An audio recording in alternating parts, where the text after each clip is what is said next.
Eh, Baik, Bapak Ibu, mohon maaf ada gangguan teknis. Oke, saya akan lanjutkan. So basically, literasi keuangan ini akan dibawakan oleh PT Takari Koko Sejahtera, dan mana Takari Koko Sejahtera itu merupakan grup dari perusahaan Hitachi Capital yang berdomisili di Tokyo. Nah, selanjutnya kita akan membahas materi ini, yaitu mengenai 5 menit mengenai sewa pembiayaan. Kita akan mulai pada slide pertama. Oke, mungkin Bapak Ibu sudah tidak asing dengan mencicil kendaraan gitu ya. Tapi kalau kita bicarakan di sini, ini adalah sewa pembiayaan. Jadi perbedaan dengan consumer finance yang mungkin Bapak Ibu sering temukan adalah kalau consumer finance itu biasanya untuk kendaraan-kendaraan yang konsumsi, consumer yang memang sifatnya untuk kebutuhan untuk keseharian, beli kendaraan buat antar anak sekolah, untuk berangkat ke.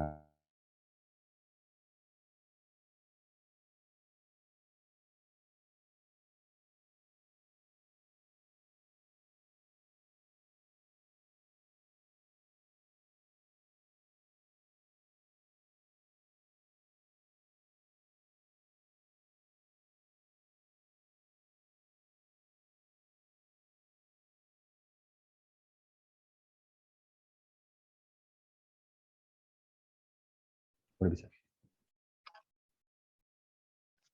Oke. Apa itu sewa pembiayaan atau financial lease? Jadi pembiayaan dalam bentuk penyediaan barang untuk dipakai debitur dalam waktu tertentu dengan mengalihkan manfaat dan risiko dari barang yang dibiayai. Jadi maksudnya di sini pada saat barang tersebut digunakan oleh user, digunakan oleh debitur atau lesi dalam hal ini, seluruh manfaat itu diterima oleh atau dinikmati oleh pihaknya si lesi gitu ya, termasuk risiko yang mungkin terjadi terhadap aset pembiayaan tersebut. Nah, debitur dalam skema pembiayaan adalah penyewa atau lesi. Ini adalah istilah untuk lembaga pembiayaan untuk debitur, sementara lembaga pembiayaannya yang memberikan fasilitas itu dinamakan dengan lessor. Nah, apa yang menjadi hak dari konsumen atau hak dari lesi? Pertama adalah memperoleh fasilitas pembiayaan sesuai dengan perjanjian. Jadi setiap kita melakukan transaksi financialis, kita akan menandatangani namanya akte perjanjian ya atau financial agreement. Nah, hak atas informasi yang benar, jelas, jujur dan mengenai produk pembiayaan. Jadi perlu ada transparansi. Perlu diketahui oleh konsumen berapa bunganya yang harus mereka tanggung selama masa pembiayaan tersebut. Customer juga perlu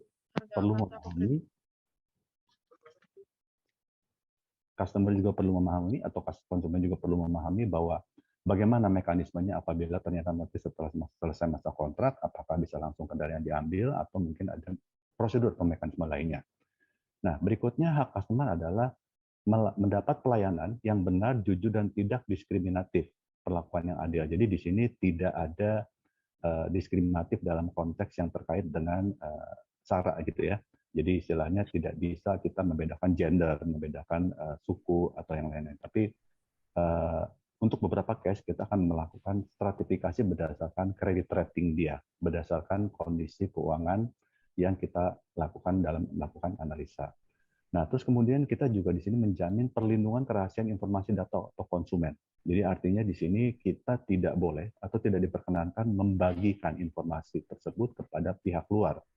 Ya, jadi ini memang hal yang membedakan kita mungkin dengan lembaga pembiayaan yang sekarang sedang hangat, yaitu fintech atau peer-to-peer lending.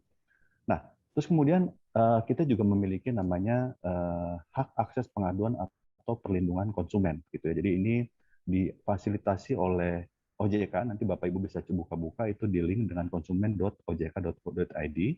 Jadi bentuk komplain atau pengaduan Bapak Ibu bisa dalam bentuk surat tertulis melalui nomor telepon 157, melalui email ke konsumen@ojk.co.id, atau melalui form yang disediakan, yaitu form pengaduan online. Jadi itu adalah satu fasilitas yang disampaikan supaya pada saat nanti mungkin katakanlah ibu bapak merasa ada hal yang kurang berkenan, itu bisa disampaikan. Nah, kalau tadi kita bicara hak, kita bicara masalah kewajiban konsumen. Apa kewajiban konsumen? Pertama adalah beritikat baik, gitu ya. Jadi kita harapkan pada saat customer datang mengajukan pinjaman, mengajukan pembiayaan, mereka memiliki itikat baik untuk otomatis juga melakukan pembayaran pada saat ada kewajiban yang harus mereka lakukan. Terus melakukan prestasi yang diperjanjikan dalam perjanjian, yaitu membayar angsuran. Karena kita menggunakan istilah one prestasi apabila customer melakukan atau mengalami gagal bayar. Gitu ya. Jadi kita mengistilahkannya one prestasi. Dan itu akan berpengaruh pada performance mereka pada sleep checking. Jadi pada saat misalnya customer mengalami keterlambatan, misalnya 1 bulan, dia tentu akan jatuh kolektibilitasnya. Sehingga dia akan sulit untuk mengajukan pada pinjaman di tempat institusi pembiayaan lainnya. Di sini juga konsumen diminta untuk tidak melakukan hal yang dilarang dalam perjanjian, misalnya menyewakan kembali objek pembiayaan. Nah, ini tentunya kita atur untuk mencegah jangan sampai objek tersebut menjadi overuse atau tidak bisa kita kontrol atau tidak bisa kita ukur. Karena pada saat kita memberikan fasilitas ini ada satu screening yang kita pastikan sebelum kita memberikan kredit. Jadi apabila tiba-tiba katakan duit ini digunakan untuk kepentingan lain atau disewakan lain, itu menjadi sesuatu yang melanggar sesuatu yang kita atur dalam perjanjian di awal. Nah, yang ini adalah penting, membayar tagihan sesuai dengan jumlah dan waktu yang disepakati dalam perjanjian, gitu ya. Jadi artinya kita tidak ingin sampai terjadi keterlambatan, gitu ya. Karena kalau sampai keterlambatan akan muncul multiple effect yang akan mungkin kurang bagus dari sisi performance baik dari sisi resi maupun dari sisi lessor. Nah, berikutnya kita bicara mengenai manfaat dan resiko sewa pembiayaan. Kalau kita bicara manfaat, ini berbeda dengan rental pada umumnya. Jadi financial lease itu tidak sama dengan rental. Di sini disampaikan pertama adalah kepemilikan atas objek yang dibiayai berada di perusahaan pembiayaan sehingga debitur tidak dikenakan pajak terhadap objek tersebut. Nah, mungkin Bapak Ibu akan bertanya, ini pajak apa? Nah, ini dijelaskan di poin 2, debitur memiliki hak opsi untuk membeli objek pembiayaan pada akhir masa sewa pembiayaan. Jadi mekanismenya Bapak-Bapak ini sama seperti kalau Bapak Ibu mungkin mengajukan pinjaman baik bank maupun lembaga pembiayaan, itu ada uang muka yang disamakan dengan security deposit. Nah, security deposit itu adalah satu kondisi di mana nanti pada saat akhir masa sewa itu akan dikembalikan kepada Bapak Ibu atau Bapak Ibu punya hak opsi. Jadi security deposit tetap di lembaga pembiayaan, tapi nanti Bapak memiliki hak sepenuhnya terhadap produk tersebut. Jadi karena tidak terjadi transfer ownership, pengalihan kepemilikan, tidak ada pajak, ya tidak ada PPN pada saat transaksi di belakang tersebut. Nah, tadi kita bicara manfaat, resikonya adalah resiko atas barang yang dibiayai berada di pihak debitur, dapat dimitigasi dengan mengasuransikan objek pembiayaan.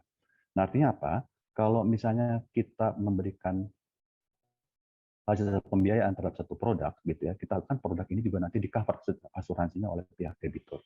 Nah, tujuannya apa? Supaya kondisi-kondisi yang tidak bisa kita kontrol, umpamanya kecelakaan, umpamanya memberikan kerugian kepada pihak ketiga, itu bisa di-cover oleh pihak ketiga dalam hal ini asuransi. Jadi itu wajib untuk ditutup oleh pihak customer, walaupun teknisnya bisa dilakukan melalui perusahaan pembiayaan atas biaya customer. Nah, berikutnya kita bicara masalah biaya. Secara umum, banyak biaya-biaya yang dikenakan. Mungkin kalau Bapak Ibu pernah mengajukan atau pernah mendapat fasilitas pembiayaan, ada biaya yang dinamakan satu security deposit yang tadi kita ulas di awal. Terus ada juga namanya bea survei. Kemudian ada lagi bea asuransi, bea penjaminan apabila ada pihak ketiga memberikan jaminan atas fasilitas yang diberikan. Ada bea pembebanan agunan, contohnya fidusia gitu ya, untuk objek-objek yang bergerak. Ada provisi, ada bea notaris apabila nilainya besar, biasanya kadang-kadang kita menggunakan jasa notaris untuk melakukan pembiayaan atau menyaksikan transaksi tersebut gitu. Dan ada bea lain-lainnya. Namun secara umum ada 4 biaya yang hampir selalu ada pada transaksi-transaksi financial, yaitu yang tadi security deposit atau biaya simpanan, biaya jaminan, kemudian biaya asuransi, yaitu untuk mengcover si objek list itu selama tenor pembiayaan, supaya itu bisa mengantisipasi atau meminimalisir terjadi resikonya kecelakaan atau kehilangan dan lain-lain. Biaya administrasi yang biasanya ditentukan berdasarkan berapa jumlah kendaraan atau objek list yang akan kita biayai, dan ternyata biaya provisi.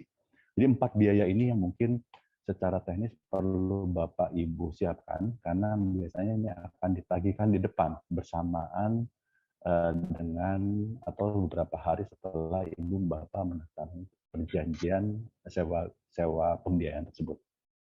Nah, eh, sekarang prosedur, Pak, Bapak Ibu. Bagaimana sih cara transaksi untuk mendapatkan fasilitas dari perusahaan pembiayaan atau perusahaan lembaga keuangan ini? Pertama adalah mengisi form permohonan fasilitas pembiayaan. Jadi Bapak Ibu nanti akan mengisi satu form, sama mungkin basically seperti kalau Bapak Ibu mengajukan kartu kredit, ada form yang harus diisi. Di situ menceritakan tujuan pembiayaan untuk apa, kemudian rencana investasi, informasi legalitas, dan lain-lain. Nah, terus kemudian menyerahkan seluruh dokumen persyaratan secara lengkap. Biasanya dokumen-dokumen ini meliputi dokumen terkait dengan legalitas, KTP, TDP, kemudian juga mungkin apa namanya akte pendirian dan lain-lain, termasuk data pengurus dan pemegang saham. Jadi istilahnya apakah nanti mungkin bentuknya PT ataupun bentuknya perorangan, itu kita akan minta data-data untuk dicek apa namanya kolektibilitas ya. Nah, berikutnya adalah Bapak Ibu sebaiknya harus memahami isi perjanjian dan berkonsultasi dengan perwakilan perusahaan pembiayaan. Ada kebiasaan kadang-kadang pada saat kita disodorkan perjanjian begitu banyak informasi yang disampaikan di situ, kita malas baca, main tanda tangan. Nah itu kami tidak menyarankan, sebaiknya Bapak minimum baca skim reading oke gitu ya, tapi paling tidak mungkin ada komunikasi diminta dijelaskan di poin-poin apa yang kita harus perhatikan supaya jangan sampai terjadi dispute gara-gara kita tidak paham isi perjanjian tersebut. Nah, setelah menandatangani perjanjian, tentunya nanti Bapak Ibu akan menerima pembiayaan. Nah, menerima pembiayaan artinya pada saat nanti semua sudah oke, pihak perusahaan pembiayaan ini akan melakukan pembayaran kepada pihak supplier atau dealer di mana Ibu Bapak melakukan rencana investasi barang tersebut. Setelah uang kita transfer kepada pihak dealer, barang akan dikirim ke tempat Bapak. Nah, untuk itu nanti seperti kita ulas di awal juga, Bapak Ibu diminta untuk membayar beberapa biaya, gitu ya, seperti biaya survei, biaya provisi, sebelum nanti kita akan melakukan transfer kepada pihak dealer. Lembaga pembiayaan melakukan transfer pada pihak supplier kepada dealer. Nah, terus kemudian nanti setelah Bapak Ibu menerima kendaraan yang biasanya waktunya bersamaan dengan tanggal perusahaan pembiayaan itu membayar kepada pihak dealer, itulah yang nanti menjadi dasar jatuh tempo angsuran Bapak Ibu setiap hari, setiap bulan, gitu ya. Jadi itu akan dihitung secara apa namanya daily, secara bunga berjalannya, sehingga nanti diharapkan tidak terjadi keterlambatan, karena biasanya kalau sampai terjadi keterlambatan akan muncul denda keterlambatan atas pembayaran tidak sesuai atau diterima sesuai dengan tepat waktunya. Baik Bapak Ibu, materi saya sudah selesai, gitu ya. Dan sebelum kita masuk ke sesi tanya jawab, jika Bapak Ibu berkenan, kita berharap Bapak Ibu sejenak membuka kamera, ya kita foto session sebentar, dan kita akan lanjut kepada forum sesi tanya jawab.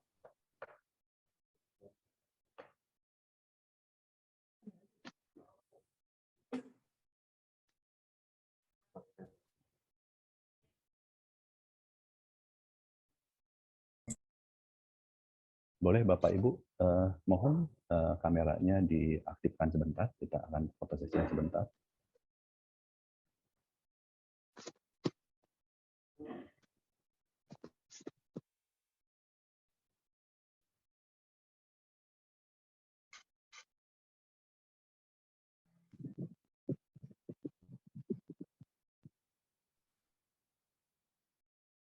Oke, Bapak Ibu, kita hitung mundur ya. 3, 2, 1. Ya, berikutnya ke slide berikutnya. Siap-siap. 3, 2, 1. Oke, kita masuk ke slide berikutnya. Slide terakhir. Siap-siap. 3, 2, 1. Baik, Bapak Ibu, terima kasih atas sedianya membuka kamera. Nah, kita masuk langsung ke sesi tanya jawab. Silakan Bapak Ibu yang mau bertanya langsung, atau mungkin kalau apa namanya mungkin agak sulit bisa dikomunikasikan lewat chatbotnya, gitu. Nanti kita akan coba jawab berdasarkan pertanyaan yang ada. Silakan mungkin Bapak Ibu untuk mempersingkat waktu bisa langsung bertanya saja.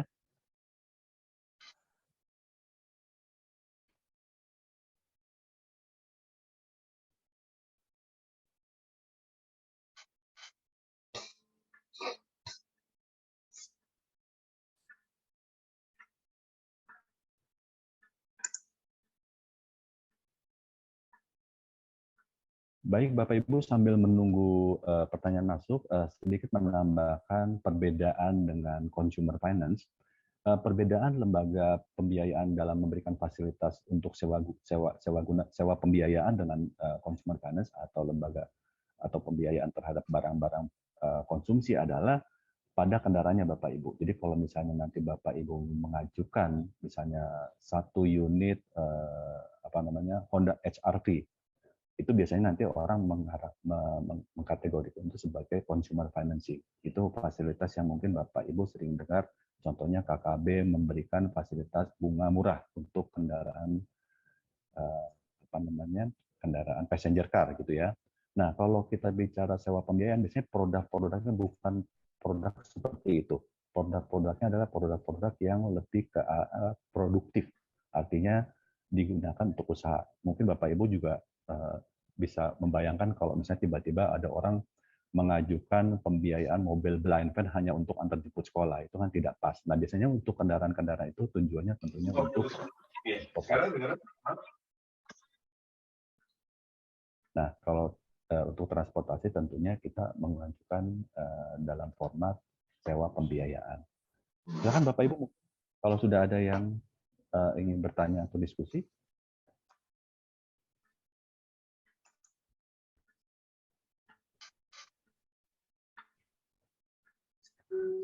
Selamat siang Pak Farbiko. Ya, silakan Pak. Ibu dulu deh, yang biarin Ibu dulu Pak, silakan Pak. Ibu dulu, lady first. Oke. Pak, saya mau nanya Pak Farbiko, saya bukan dari base finance ya, jadi nggak begitu paham mengenai finance seperti ini gitu ya. Nah, kalau misalnya kita di bank gitu kan, ada BI, maksudnya BI misalnya kita menabung itu harus maksimal atau minimalnya untuk deposito ada sekian gitu. Nah, kalau di leasing ini apakah ada ya Pak ya, maksudnya bunganya harus maksimal sekian, minimalnya sekian gitu. Karena kan misalnya kalau tidak diawasi bisa suka-suka seperti adanya pinjol sekarang ini kan bunganya bisa sampai 0,5% per hari seperti itu Pak. Mungkin bisa dijelaskan untuk skema pembiayaannya kayak gimana gitu. Ya, terima kasih Pak. baik, ya, terima kasih Ibu pertanyaannya. So basically memang karena kita sama-sama di bawah pengawasan OJK, kita memang perlu untuk menyampaikan informasi secara transparansi Bu. Jadi informasi bunga yang akan kita kenakan kepada debitur atau lesi di istilahnya kami itu akan kami pampang di kantor-kantor kami. Biasanya di desa resepsionis ada kelihatan bunga kita berapa, dan juga di website kami. Jadi sama dengan Bang Bu, itu harus disampaikan secara transparan supaya jangan sampai nanti tiba-tiba customer merasa dibohongi atau ditipu gitu ya. Jadi begitu Bu, tanggapan dari kami memang lembaga pembiayaan basically sama-sama dengan bank, kita memang harus transparansi dalam masalah penyampaian bunga, penginformasian itu pada customer. Oke Pak. Thank you Pak. Sama-sama Ibu. Ini kebetulan saya sambil baca di chat ada pertanyaan dari Pak Febriandi. Apa kelebihan sewa pembiayaan Pak Kari dengan perusahaan sejenis?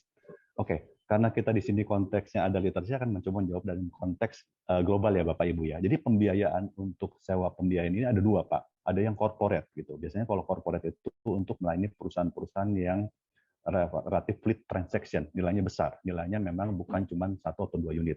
Berbeda dengan yang retail. Nah, retail itu kadang-kadang mungkin untuk pembiayaan 1 unit mobil blind van untuk antar barang gitu ya, itu bisa dilakukan. Nah, kalau perusahaan kami memang kebetulan termasuk yang corporate, sehingga kita hanya melayani untuk transaksi yang corporate. Jadi tidak bisa mengajukan secara perorangan, kira-kira begitu, Pak Febri. Baik, karena waktunya terbatas, mungkin satu pertanyaan lagi dari Bapak Ibu. Mohon izin, Pak Miko. Silakan Bapak. Mohon izin bertanya. Ya, sebelumnya Assalamualaikum warahmatullahi wabarakatuh. Salam sehat semua bagi kita semua. Perkenalkan, nama saya Arda Alvin Pandueka Putra. Saya izin bertanya Pak, terkait hal ini, bagaimana prosedur secara khusus gitu terkait apabila terjadinya one prestasi terhadap debitur. Terus apakah ini ada hubungannya dengan ini Pak, putusan MK nomor 2 tahun 2021 ini yang terbaru tentang eksekusi jaminan fidusia? Itu saja Pak, terima kasih. Wassalamualaikum warahmatullahi wabarakatuh. Waalaikumsalam. Terima kasih Pak pertanyaannya. So basically kita melakukan repossession atau penarikan barang apabila customer atau konsumen itu tidak melakukan kewajibannya atau one prestasi atau default, itu kita harus dahului dengan pemberitahuan tertulis Pak, peringatan tertulis dengan warning letter. Dan memang untuk semua aset-aset yang bergerak gitu ya, terutama kendaraan, itu kita wajib mengfidusiakan, sehingga secara prosedural dengan adanya fidusia itu kita tidak perlu melalui proses pengadilan apabila kita melakukan proses repossession tersebut kira-kira Pak. Jadi artinya memang kenapa memang diminta supaya semua transaksi ini memang difidusiakan atau kalau tanahkan di APHT-kan ya. Kalau kapal dihipotekan, kalau kendaraannya difidusiakan, untuk itu Pak. Otherwise, kalau tidak ada fidusia sampai terjadi dispute, itu harus dibawa ke pengadilan. Dan itu harus, yang tadi Bapak bilang, secara mekanisme harus melalui putusan MK dan seterusnya Pak. Kira-kira demikian Pak. Jadi memang tidak bisa langsung kita tarik, tetapi harus ada komunikasi melalui peringatan, mulai dari yang lisan maupun yang tertulis. Semoga cukup menjawab. Nah, terima kasih. sambil menunggu ini kebetulan ada satu pertanyaan lagi. Ya, terima kasih Bapak. Nah, apa kelebihan sewa pembiayaan kita dengan perusahaan rental yang lain? Nah, kita bukan perusahaan rental Bapak Ibu. Tolong digarisbawahi bahwa istilahnya Takari ini bukan perusahaan rental. Jadi kita punya dua produk, financial lease dan operating lease. Nah, operating lease secara struktur dia mirip dengan rental, tapi by konteks berbeda gitu ya. Kalau rental itu memang rental, contohnya nih, rental itu bisa di bawah 1 tahun bisa dilakukan. Tapi kalau kita tidak bisa 1 tahun rental, karena kita harus tunduk di mana pembiayaan itu harus di atas 2 tahun gitu. Jadi bedanya di situ ya Bapak Ibu ya, dan tidak ada proses tanda tangan yang secomplicated itu kalau kita melalui rental. Baik Bapak Ibu, waktunya sudah pukul 10.27. Dengan berat hati saya mohon izin untuk menutup materi kita untuk diskusi terkait dengan lembaga pembiayaan.